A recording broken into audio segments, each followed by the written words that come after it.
जैसा कि आप लोगों ने टाइटल में पढ़ा होगा कि 99% लोग यह नहीं जानते। अगर आप लोग यह जानते हैं कि पंच पल्लव किसे कहते हैं तो आप लोग निश्चित ही वह 1% लोगों में होंगे जो इसकी जानकारी रखते होंगे। शायद हमको तो लगता है कि 99% से भी ऊपर लोगों को इसकी जानकारी नहीं होगी कि पंच पल्लव में कौन कौन से पल्लव आते हैं। तो इसी के बारे में हम इस वीडियो में विस्तार से जानेंगे।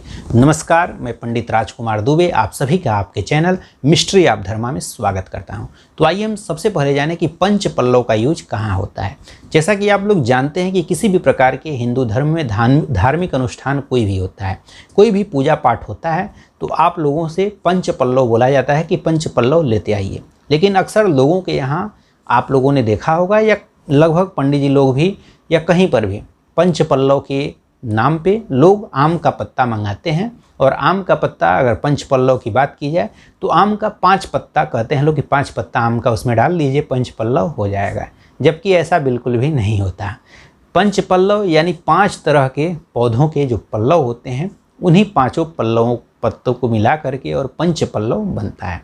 तो वह 5 किन किन पौधों के पत्ते होते हैं जिन्हें पंच पल्लव की संज्ञा दी हुई है। जैसे कि अगर आप लोग कथा कहवाते हैं या फिर शादी होता है या कोई भी मांगलिक कार्यक्रम आपके यहाँ पूजा पाठ होता है तो आप लोगों ने देखा होगा कि कलश पे आप लोगों का जो आम का पत्ता होता है उसको रख दिया जाता है और आपका कार्यक्रम चालू हो जाता है। तो पंच पल्लव में वे कौन कौन से पत्ते आते हैं जिन्हें पंच पल्लव कहा जाता है।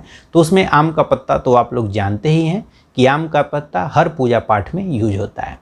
तो पहला आम का पत्ता होता है तो हर पूजा पाठ में आम के पत्ते का उपयोग होता है। जबकि 4 जो अन्य पत्ते होते हैं उसका उपयोग कहीं पर भी नहीं होता है या कहीं कहीं कुछ लोग करते हैं। हमने आज तक जहाँ पर भी अनुभव किया हुआ है अपने जीवन में लगभग 100 में से शायद ही कोई ऐसा रहा होगा जहाँ पर इन 5 पल्लवों का प्रयोग हुआ होगा। कहीं कहीं किसी भी किंचित अनुष्ठानों में इन 5 पल्लवों का प्रयोग होता है। तो आइए जाने कि वह 5 पल्लव कौन कौन से होते हैं। तो सबसे पहले तो आम का पत्ता, दूसरा होता है बरगद का। अगर आप लोग पत्ता देखे होंगे तो बरगद का पत्ता होता है। फिर तीसरा होता है गूलर का पत्ता।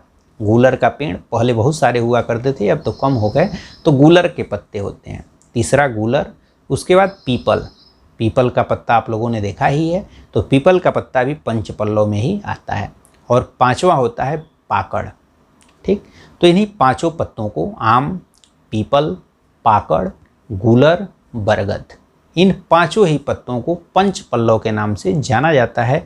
और इन्हीं पौधों का धार्मिक धर्म के क्षेत्र में बहुत ही अधिक महत्व भी है। इन 5 पौधों का धार्मिक रूप से महत्व भी है और कहीं पर भी पूजा अनुष्ठान हो तो अगर इन 5 जो पेड़ के हमने बताया, पीपल, पाकड़, बरगद, गूलर, आम, इन 5 पौधों के पत्तों को अगर आप रखते हैं तो वह सबसे ज़्यादा अच्छा होता है।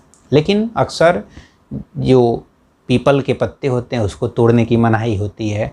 जो पाकड़ का पौधा होता है, बरगद का पौधा होता है, उसके पत्ते के तोड़ने की मनाही होती है। इसीलिए सभी जगहों पर आप लोगों का यह केवल आम के पत्ते का ही प्रयोग होता है। इसीलिए हर जगह आम के पत्ते का प्रयोग होता है, इन पत्तों का प्रयोग नहीं होता है, क्योंकि इन सभी पत्तों का प्रयोग किंचित ही कहीं कहीं होता है। लेकिन सबको यह जानकारी जरूर होनी चाहिए कि पंच पल्लव किसे कहते हैं।